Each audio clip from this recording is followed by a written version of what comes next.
Kung gusto nyong pumunta ng Boracay, wag na. Huwag na kayo magdadalawang isip dahil siguradong mag-enjoy kayo pag nasubukan nyo itong Red Whale Yacht Party. Nandito na kasi lahat ng kasiyahan tulad ng island hopping, sunbathing, speedboat ride, crystal kayak, snorkeling. Meron ba silang water slide papunta sa dagat? Pwede ka rin tumalon kung malakas sa loob mo. Paraw sailing. May kasama pang food trip and only drinks. At may party-party. Ito na nga yung day 3 namin sa Boracay at susubukan namin itong morning healing cruise ng Red Whale Boracay. Dito pala yung pathway papunta sa cruise. Dito lang yan sa Station 1. Napakalinaw ng tubig dito. Parang gusto ko nang mag-dive pero naisip ko mamaya na lang.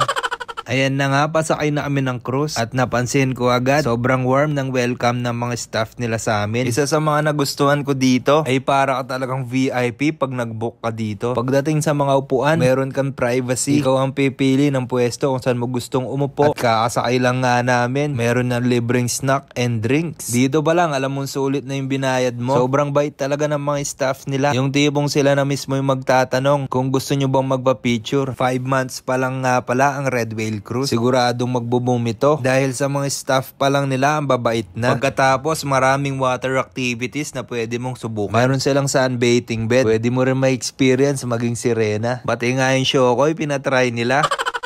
Island hopping. Iikutin nyo yung buong isla. So kung mahilig ka mag-picture-picture or kumuha ng video, napakaraming spot na pwedeng kuhanan. Madadaanan nyo lang naman ang Station 1, Puka Beach, Shangri-La. Ito naman yung mga naka-check-in na pangyayamanin. At marami pang iba. Kung wala kang kasama, pwede ka magpatulong sa mga staff dahil ang gagaling nilang kumuha ng mga pictures. Ito nga pala yung mga samples pitik nila. Oh. Meron din speedboat. Nung una ayaw kong sumakay kasi nakasakay namin ng speedboat nung nagpara-sailing kami. Pero iba pala to. Extreme mga papi.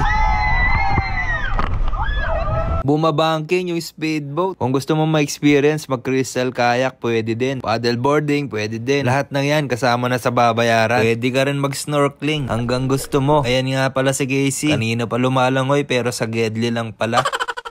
Ito yung isa sa mga favorite activities na ginawa namin. Meron silang slide papunta sa beach.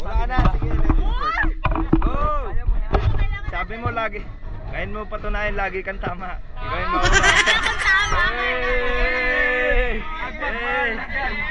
Di ba matatapang kayo? Oh, ngayon yung patunayan. Di ba lahat yung paglaban? Oh. Hoy, mauna ka. Sinadaya mo ko. Hindi. 1, 2, 3, go! Hey!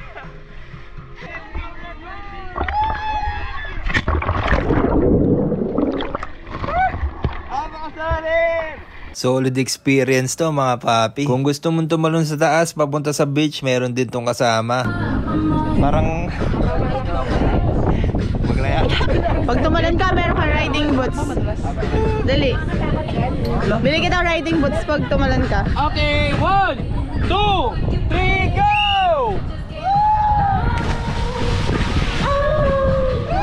Alam naman natin na nakakapagod yung mga iba't ibang water activities. Kaya meron silang ino-offer na libreng snacks, mga prutas, at iba't ibang drinks mga paps. Kung trip mong uminom, meron din kasamang mga drinks tulad ng tequila, rum, at iba pa. Ito nga pala yung DJ nila. Yes, meron silang DJ mga paps. Yung in-avail pala namin ay may libreng paraw sailing na. Isang water activity na marerelax ka at mapapanood mo yung sunset. 3,000 pesos nga pala per pax yung bayad dito. Tapos may dalawang choice ka kung anong gusto mo. Kung pang umaga or pang hapon. Yung pinili pala namin yung healing morning. Ang masasabi ko lang, napaka-solid na experience nito. Nandito na lahat. Masusulit mo yung mga water activities. Hindi ka magugutom kasi napakaraming pagkain. At meron pang kasama party-party.